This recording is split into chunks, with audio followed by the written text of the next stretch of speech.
Hello everyone, আবার আমরা চলে এসেছি মোমেন্টস উইথ সুলেখা আমার চ্যানেলে।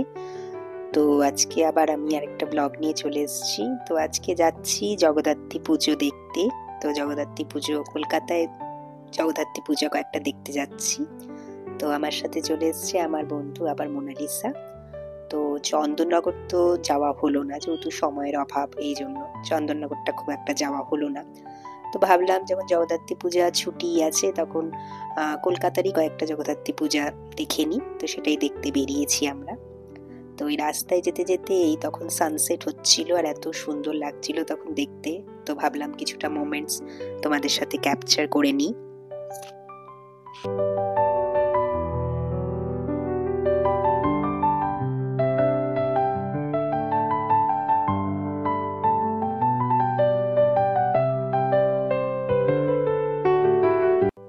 তো আমরা কলকাতারই কয়েকটা বনেদি বাড়ির জগদ্ধাত্রী পুজো দেখবো বলে ঠিক করেছি। তো প্রথম যে জগদ্ধাত্রী পুজোটায় আমরা চলে এসেছি, অলমোস্ট কাছেই চলে এসেছি। দেখো এখানে পাড়ায় পাড়ায় অনেক জগদ্ধাত্রী পুজো এখন হয়, প্রায় দুর্গাপূজার মতোই। তো প্রথম যে জায়গাটায় অলমোস্ট আমরা চলে এসেছি জগদ্ধাত্রী পুজো, এটা হচ্ছে শোভাবাজারের কাছেই, শোভাবাজার মেট্রো থেকে একটুখানি। তো এটা হচ্ছে বটকৃষ্ণ পাল ফার্মেসি, সবাই চেনো, খুব নামকরা একটা ফার্মেসি বটকৃষ্ণ। তো আমরা চলে এসেছি বটকৃষ্ণ পাল ফার্মেসিতে। তো ওদেরই বাড়ির যে জগদ্ধাত্রী পুজোটা হয়, এটা অনেক পুরনো একটা জগদ্ধাত্রী পুজো। বটকৃষ্ণ পাল উনি যখন এসেছিলেন কলকাতায় তখন এসেই এই জগদ্ধাত্রী পুজোর সূচনা করেন। তো আমরা বাড়িটায় ঢুকছি, বটকৃষ্ণ পালের বাড়িতে।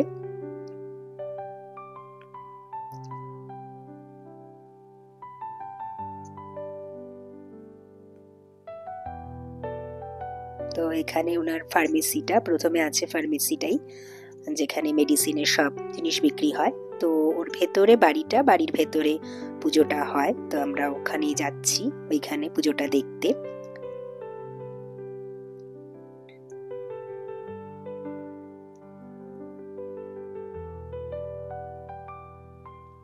তো আমরা এসে গেছি বাড়ির পুজো মণ্ডপে, যেখানে জগদ্ধাত্রী পুজো রয়েছে। এটা হচ্ছে ঠাকুরের মণ্ডপটা, আর এই যে ঠাকুরটা খুবই সুন্দর। বাড়িটাও দেখছো সেই পুরোনো আমলের বাড়ির মতো, খুবই সুন্দর একটা বাড়ি। তো আমরা যখন গেছিলাম তখন ওই 108টা প্রদীপ জ্বালানো হচ্ছিল, তো একটু ভিড় ছিল। ওই জন্য এটা ফ্যামিলির লোকেদেরই মধ্যে পুজোটা হয়। তো মোটামুটি ফ্যামিলির লোকেরাই সব পুজো করছিল।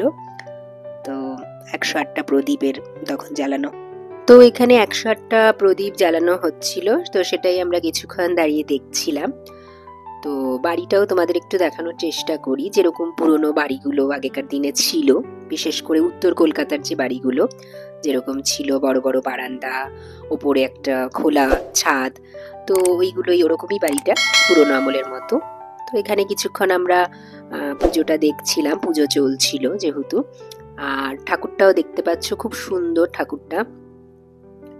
চারপাশে চারজন রয়েছে। আর এই ঠাকুরের দেখো পাশে একটা ইন্ডিয়ান ফ্ল্যাগও দেওয়া আছে। এটার মানে ওরা ওরম ভাবেই ঠাকুরটা রয়েছে। তো অনেক পুরনো পুজো এটা। তো আমরা দেখছিলাম এখানটায় দাঁড়িয়ে দাঁড়িয়ে পুজোগুলো।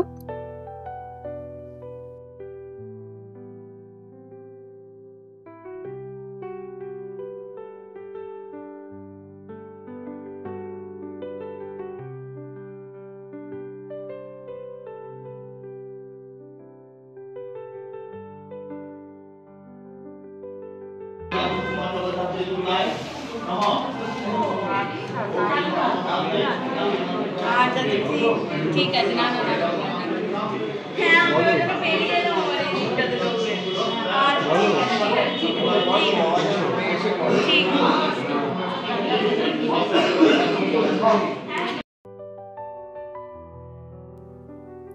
তো এখানে কিছুক্ষণ কাটানোর পর তারপরে আমরা পাশেই গলিতে আরেকটা বটকৃষ্ণ পালেরই আরেকটা ওদের বটকৃষ্ণ ধাম বাড়ি আছে, আরেকটা ওদের বাড়ি, সেই বাড়িতেও জগদ্ধাত্রী পুজো হয় ঠিক পাশের গলিটাতেই। তো আমি এখানে জিজ্ঞাসাবাদ করছিলাম যে কি করে যাব। তো ওটাই আমরা আবার যাওয়ার চেষ্টা করছি, আমি আর আমার বন্ধু, যে ওখানে গিয়ে পুজোটা দেখবো।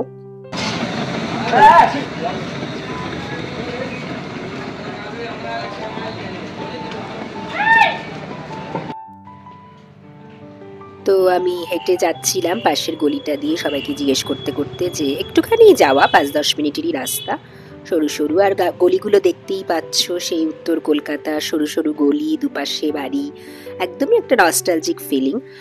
তো খুবই অন্যরকম। আর এই জায়গাগুলো আমার খুবই মানে একটা পুরনো স্মৃতির জায়গা বলতে পারো, কারণ এইসব জায়গাগুলোতে আমি আগে পড়তে আসতাম আমার কলেজ লাইফে, নর্থ কলকাতায়। তো খুব অন্যরকম একটা ফিলিং। তো যাই হোক, এখন আমরা সেই বটকৃষ্ণ ধামের বাড়ির ওদিকটায় যাচ্ছি, পুজো ওখানে হচ্ছে। তো এই আমরা পৌঁছে গেছি বটকৃষ্ণ ধাম বাড়িতে। ওদের এবার 125 বছর জগদ্ধাত্রী পুজোর হবে।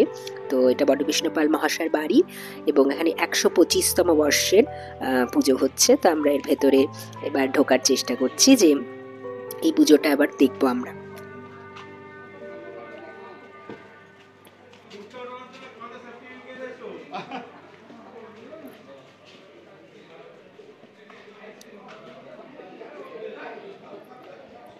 তো আমি পুজোটার ভেতরে ঢুকলাম এবার যথারীতি।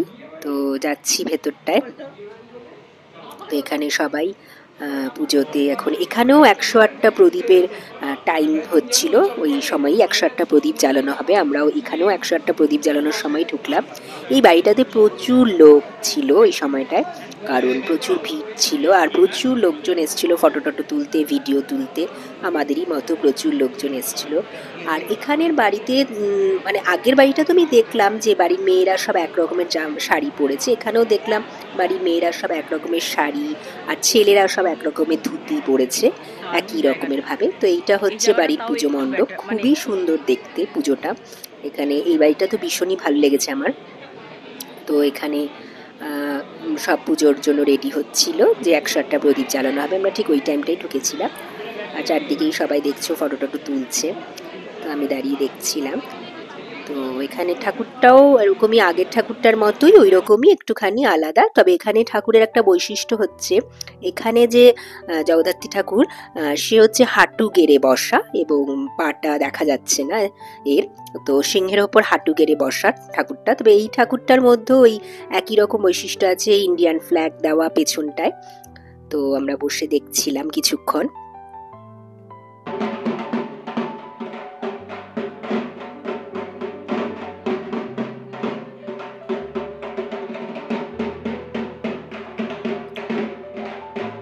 সবাই এখন 108টা প্রদীপ জ্বালাচ্ছে, তো সেই জন্য খুব ভিড় ওই জায়গাটা। আসলে এই বাড়িটা একটু ভিড়, তো সামনে থেকে অতটা দেখাতে পারলাম না। যাই হোক, ঠাকুরটা একটু দেখানোর তোমাদের চেষ্টা করছি মোটামুটি।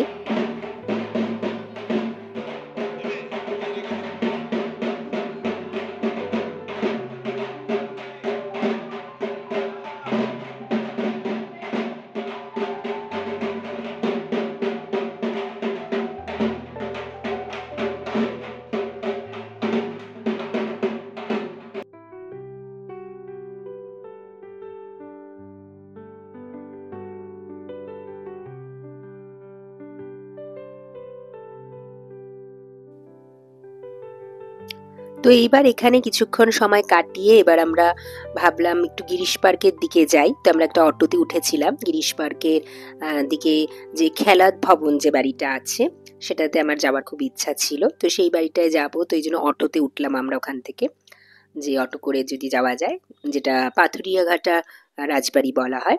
তো সেখানে আমরা অটোতে উঠেছি দুজনে, এবার অটো করে আমরা যাচ্ছি।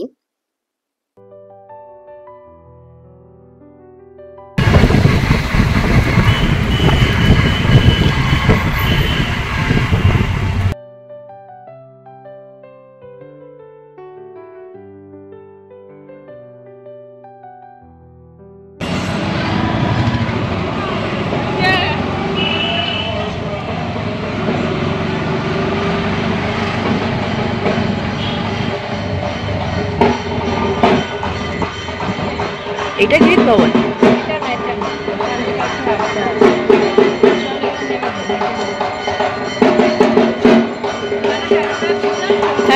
তো অটোতে আমরা মিনাবা থিয়েটারের সামনে একটু নেমে এবার আমরা হেঁটে ওইটুকু রাস্তা ভাবলাম যাব। আর দেখতেই পাচ্ছ সব জায়গায় পাড়ায় পাড়ায় প্রচুর জগদ্ধাত্রী পুজো হচ্ছে, প্রচুর সব জায়গাতেই মোড়ে মোড়ে একটা করে মানে জগদ্ধাত্রী পুজো হচ্ছে। দুর্গা পূজাই বলে ফেলছি, কারণ দুর্গা পূজার মতোই লাগছিল। মানে দুর্গা পূজাও যেরকম প্রত্যেকটা মোড়ে মোড়ে পূজা থাকে, সেরকমই এরকম জগদ্ধাত্রী পুজোটাও আমার মনে হচ্ছিল যে মানে কিছু আলাদা কিছু মনে হচ্ছিল না, যে মনে হচ্ছিল এটা আবার দুর্গা পূজার মতোই সেলিব্রেট হচ্ছে। তো জায়গায় জায়গায় এরকম, এখানেও দেখো আবার পুজো হচ্ছে।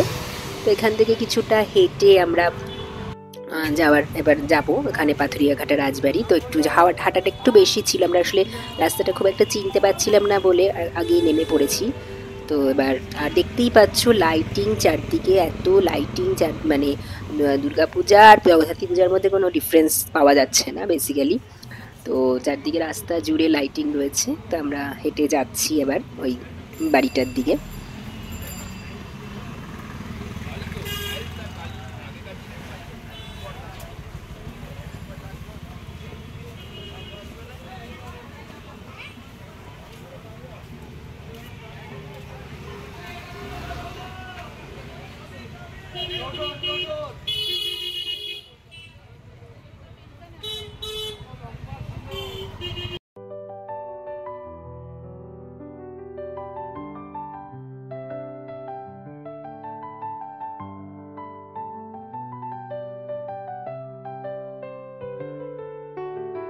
তো আমরা ফাইনালি হাঁটতে হাঁটতে পৌঁছেই গেলাম খেলাত ভবন বা পাথুরিয়া ঘাটা রাজবাড়িতে। সামনেটা এরকম সিংহ দেওয়া বিশাল বড় বাড়িটা, তো খুব সুন্দর বাড়ি। তো ভেতরটায় আমরা এবার ঢুকছি, যে বাড়িটায় জগদ্ধাত্রী পূজা হয়। আসলে এই বাড়িতে দুর্গাপূজাও হয়। তো দুর্গাপূজার সময় আমার আসলে আসা হয়নি, ওই সময় আসবো আসবো করে আর আসা হয়নি দুর্গাপূজায়। তো এবার ভাবলাম যে জগদ্ধাত্রী পূজায় অ্যাটলিস্ট এই বাড়িটায় আসি। তো এবার আমি ঢুকছি ভেতরটায়। তো সামনেটা এরকম সিঁড়ি টিড়ি আছে, ভেতরে গিয়ে বাড়িটা খুবই সুন্দর। বাড়িটা মানে এত বড় জায়গা জুড়ে বাড়িটা, আর এত সুন্দর যে বলে বোঝানোর নয়। তো এখানে তোমার জগদ্ধাত্রী পুজো হচ্ছে। তো এই যে পুরো বাড়িটা দেখতেই পাচ্ছ। আর এই বাড়িটায় আসলে ৮৬টা ঘর আছে, মানে এই পুরো বাড়ি জুড়ে 86টা ঘর আমরা দেখতে পাবো। তো প্রচুর ঘর আছে এখানে। তো আর এই সামনে হচ্ছে এই বড় একদম লম্বা সিঁড়ি, সেখান দিয়ে উঠতে হবে ঠাকুর দালানে। সেই ঠাকুর দালানে উঠে তারপর সেখানে জগদ্ধাত্রী পূজা হচ্ছে। তো ওখানেই আমরা যাচ্ছি।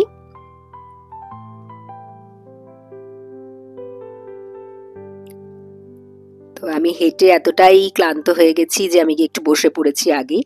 আর এখানে জগদ্ধাত্রী ঠাকুরটা একটু অন্যরকম মুখটা লাল রঙের, খুব সুন্দর, অন্য টাইপের। মানে বাকি দুটো যে জগদ্ধাত্রী ঠাকুর দেখলাম সেটা একটু ডিফারেন্ট, আর এটা একটু ডিফারেন্ট জগদ্ধাত্রী ঠাকুরটা। তো খুব সুন্দর ঠাকুর দালানে এরকম পুরো।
এই ঢাকের আওয়াজটা যে কি সুন্দর লাগে। তো এখানে আর অন্য কোনো কথা বলতে আর ইচ্ছা করলো না, মনে হলো ঢাকের আওয়াজটাই শুধুমাত্র থাকুক।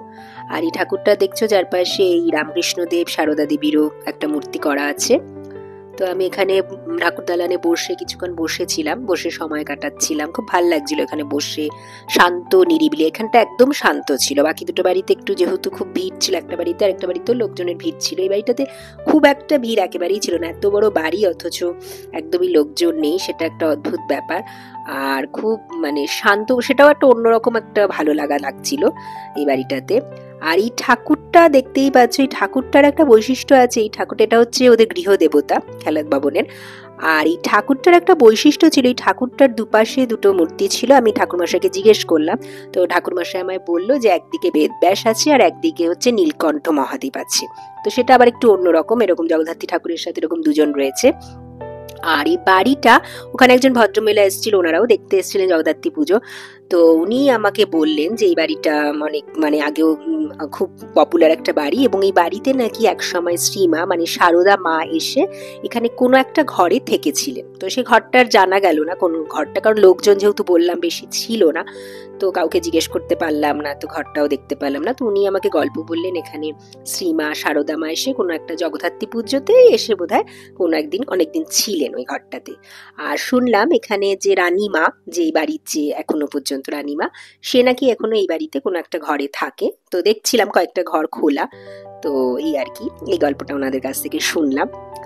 তো মোটামুটি আজকে জগদ্ধাত্রী ঠাকুর আমাদের ভালোই দেখা হলো।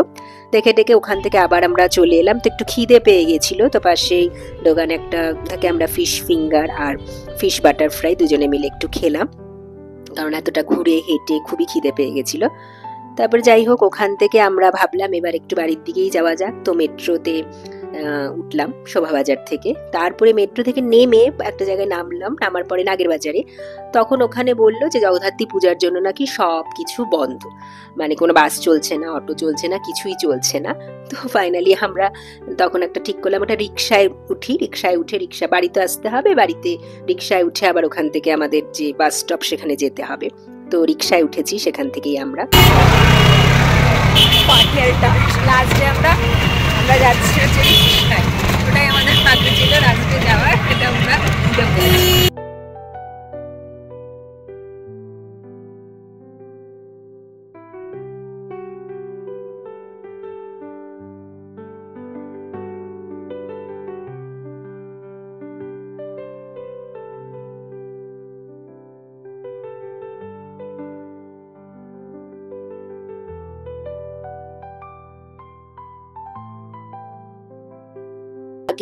তোমাদের আগেই বললাম যে দুর্গাপূজা আর জগদ্ধাত্রী পূজার মধ্যে কোনো ডিফারেন্স খুঁজে পাওয়া যাচ্ছিল না, সেজন্য বারবার আমার দুর্গাপূজাই মুখ দিয়ে চলে আসছে।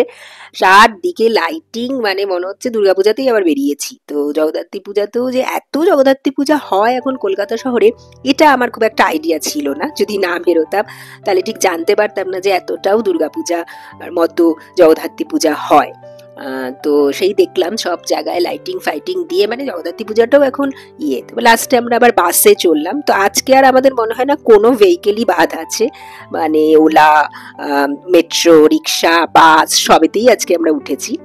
তো আজকের মতো এইটুকুই। ভালো লাগলে ভিডিওটা একটা লাইক, কমেন্ট আর শেয়ার করে, আর সাবস্ক্রাইব তো করোই। টাটা আজকের মতো।